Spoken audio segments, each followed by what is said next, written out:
You know what I used to do a lot more often than I do now? And I've just kind of come to the realization that there was a slow tapering off of doing stupid stuff. I used to do a lot more stupid stuff back in the day. I mean, silly, strange things that had no kind of rhyme or reason. I would tell, oh, if someone, I was going to hand them something, provided it wasn't crazy fragile, I would like toss it. I would either toss it, or for the longest time, I would like toss it behind my back. Like, all right, let's work on this juggling skill, but with no repetition, so there's actually no learning going on. But just take the thing and just whoop. That didn't go anywhere because there's a chair there, but yeah, and toss it and it would go up over their shoulder, over my shoulder, and many times just hit them right in the hands and like, wow, it's amazing. And I've done less and less of this stupid stuff over time, over the years.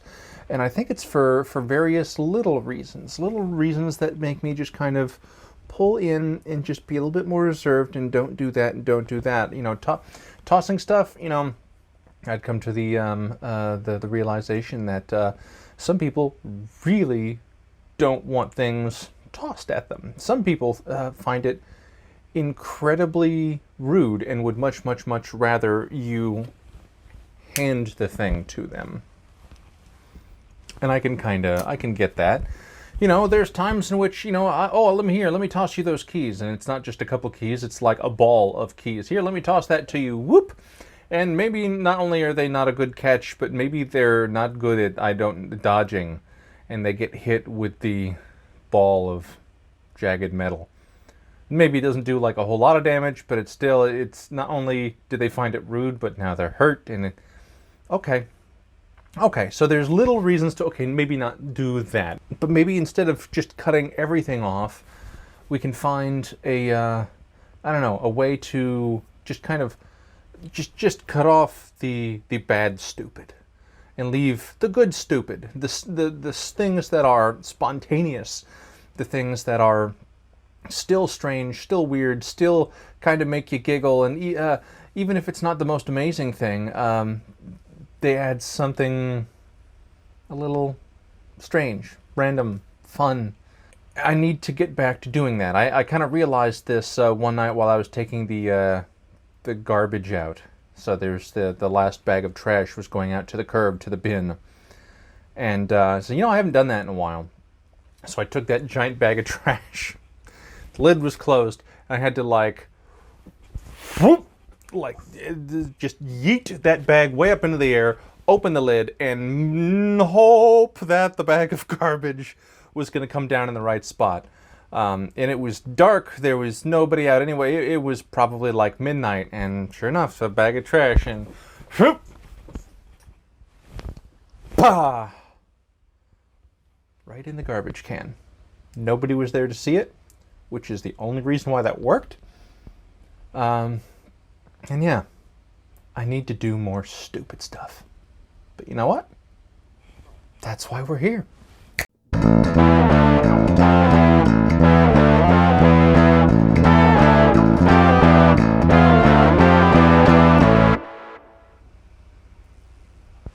You know, I hope that when I get old and I have dementia and my mind is going and you know, maybe I don't know all the things about what's going on, I hope that when I get to that point when I'm older, that I end up putting myself right here. I hope I get to where I can still feel like I'm important. I can still feel like what I'm saying has some bearing or some interest or something to people. And that even though I'm not talking to a person or to a live audience, I've got this camera right here. And even if I don't necessarily have a camera in front of me when I'm in that weird and terrible place, I hope the same feeling sticks, where I can still feel nice. Like I still feel like there's this connection. Even if it's not immediate, even if it's not audible to me right this instant, satisfying. I hope that sticks with me.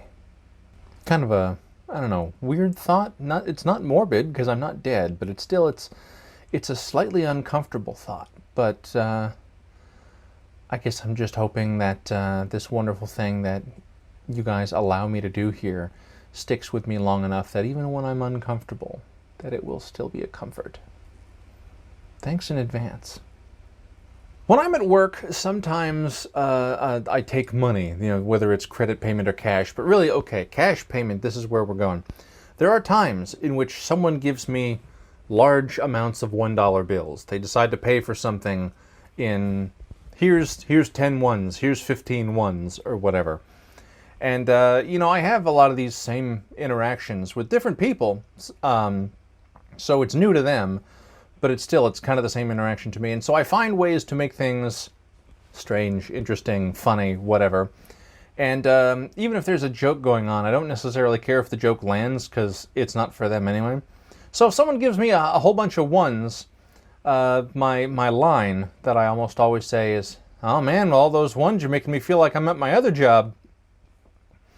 And there are 3 different responses to that. There are 3 different types of people that can respond to that. There's the first type of people that they get the joke, and whether they really know it's a joke or not, but still they understand the reference and they're like, haha, yeah, right. They always get the good chuckle out of it. And then there's the other 2 types of people. There's the people that don't get it, don't understand at all, there's nothing, just no interest, done, nothing, whatever, who cares? We're not talking about that. Then there's the third kind, the third type of people who don't get the joke, but at the same time, they're kind of interested in the interaction. So it's like, well, all those ones, you're making me feel like I'm at my other job. Like, what do you do? Well, there's the obvious answer for the joke. But not only does that seem a little too on the nose, it doesn't seem quite as fun, but also, given that it's kind of a family setting, there's no reason to actually lay the joke right out there. So I say, parking attendant.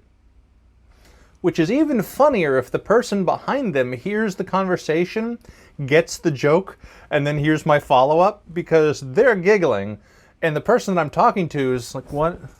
Why? Oh, they must be laughing at something else. Parking attendant, that's interesting. So the other day I had kind of that. I had one of those. I love this joke mostly because not everybody gets it, or not everybody gets it quickly. I like those ones that kind of sneak up on you. So yeah, it was all those ones make me feel like I'm on my other job. Oh, what's your other job? Parking attendant. Oh. See, I thought you were going to say stripper. I just kind of paused and went, that's the joke. All right, so here's your change. Comes out to 2. I kind of felt bad for him because this is like the thing that goes over the head. This is the ball that gets thrown over the head, and just like that, it bounces off like the back wall and just smacks him right in the back of the head. And now they're like a little embarrassed. Hopefully not like a lot embarrassed, but like maybe, I don't know, you tripped a little bit while you were walking, and then you're like, did anybody see that? Does anybody know? And there's nobody else there, so really I'm the only person that saw the joke just come right back and just right in the back of the head. But it's kind of great. My God, 2020 really was the year of me like fixing things. I felt like it. It felt like the year of me either fixing things or attempting to fix things, and at least mostly having success.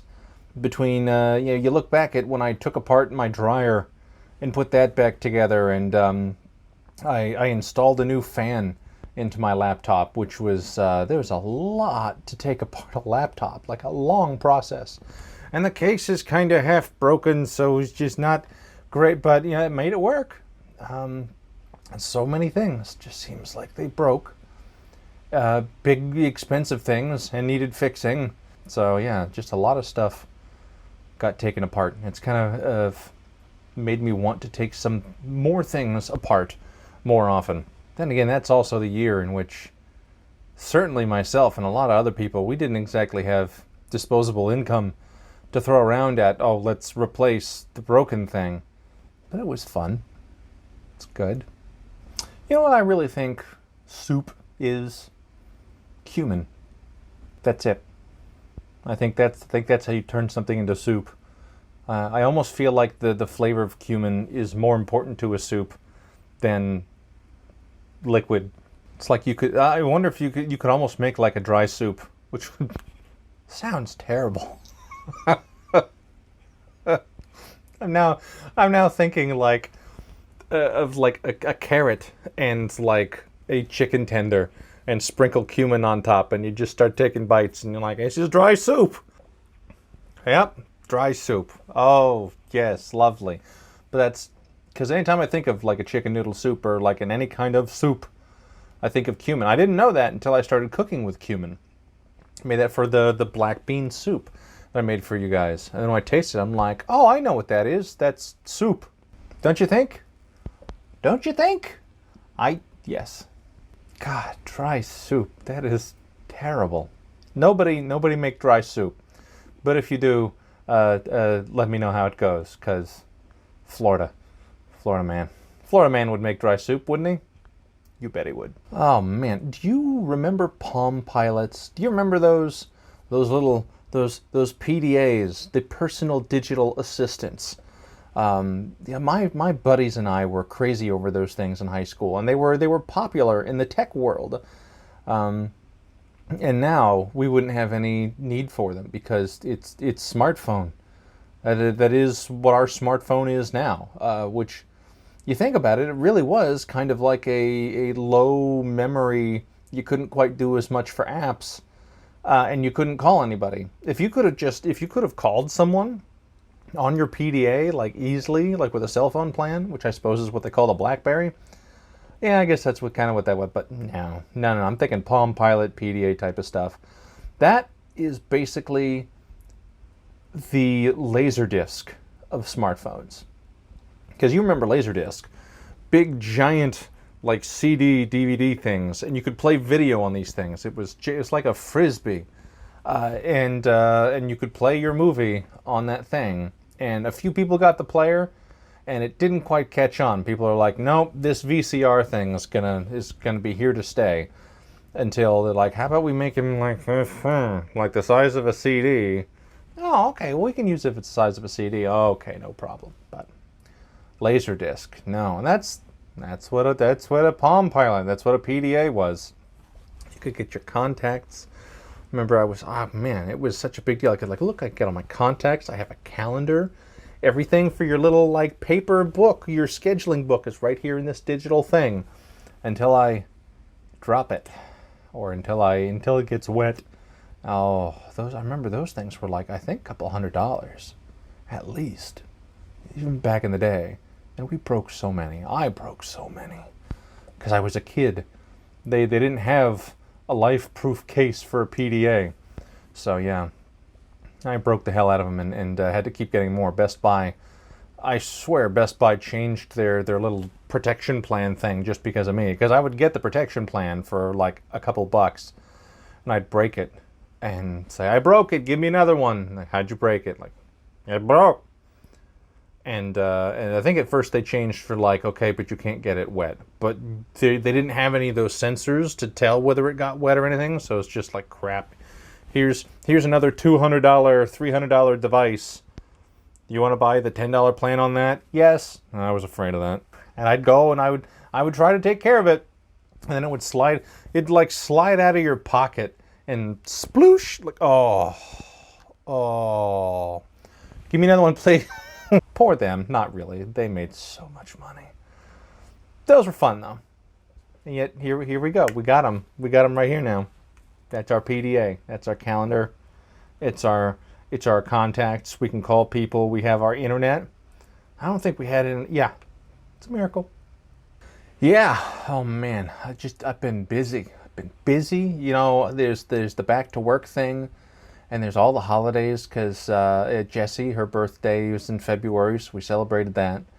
We had the everything from the inauguration, yes, New Year's and holidays and God, everything, and decorating and undecorating, crazy bit. So yeah, and work, and even on top of work, I've gone back to school. I'm getting a certificate. So I've got a college class that I'm doing right now, and I'll have another 2 college classes popping up on me in the next month or so. So it's been busy. We've been doing a lot. So yeah, that's why I haven't been having as much time to do things. But we've done a couple streams. Thinking of doing some more streaming, some more gaming type of streaming later, and maybe more regularly. That way, even if I don't have all the time to do all the thinking, the writing, the recording, the editing, all the things, we can at least have that. So feel free to check us out there. You can see it live on Twitch. So you go to twitch.tv/richdoesathing, and you can get it connected there. So get your, I don't know, you don't even think you need a Twitch account, but if you do, then you can tell Twitch that you like me, so that when I stream, when I go live, you'll get notified. And not only can you see what we're doing live, but you can chat. You can chat back and forth on the comments, and we'd like to chat back in real time as that happens. We've done some video game stuff. I know we've played Portal, we've played The Room, some great stuff like that. Then we've also done some stream stuff that wasn't video game related. We made an Oreo house. It's like a gingerbread house, but the gingerbread was made of like Oreo cookie pieces, which was cool. It was a lot of fun to put that together with Jesse and Claire. It was also really sweet. We eventually did break it and take it apart to eat it. It took a couple. It's a thick cookie, so I had to punch it a couple times to break it, and then it was like, yeah. So we do all sorts of stuff there. Check us out there, and of course subscribe to us here on YouTube. Oh my God. I'm probably going to do one of those shameless self-promotion blurb things on the YouTube soon, because we are close. We are 15 subscriptions away from having our custom URL, so that we'll actually just have to say, youtube.com/richdoesathing, and people will be there. That would be amazing. We got kind of close fairly quickly last year, and then it's been creeping up just bit by bit. So just a nice blast at like 15 people, and we'll get there. So yeah, if there's other things that you want to see or hear or whatever, please let me know. Yeah, there are a couple things that I'm working on, and I'll do so when I have some time. But yeah, things are a little tight, a little tough. I've even had a couple of people send me some Florida Man stories. In fact, there's at least a couple people that have sent me the same Florida Man story, so perhaps we'll load that up. I haven't actually read it yet, so we'll see if that happens. I love you guys. I miss you guys. Have a fantastic rest of your day, your week, your month, or even your year. And we will see you next time. Cue the credits.